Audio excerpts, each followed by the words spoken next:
До начала испытания остаются считанные минуты. Школьники 9 классов со всей республики собрались в 6-й Насыркорской школе, чтобы сдать основной государственный экзамен по русскому языку.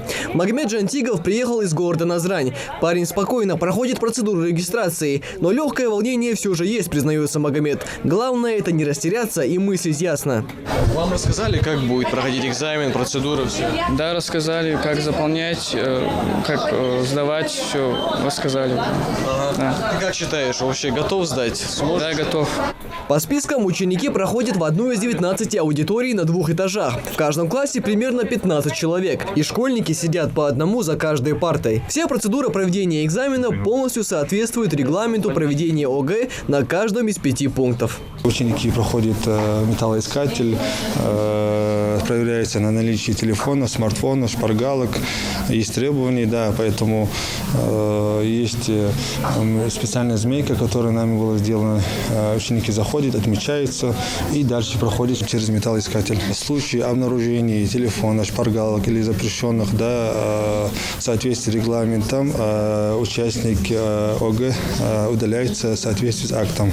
Другая школа, другой класс, другие одноклассники. Ребят погружает в такую среду, при которой они остаются один на один с ручкой и бланком заданий. В этой ситуации помощник только один – знания, накопленные в течение долгих лет. Рашид Харсиев смело заходит в свою аудиторию. Парень в себе уверен, ведь к этому экзамену он готовился не 1 месяц. Репетитора, дополнительные занятия, основные уроки.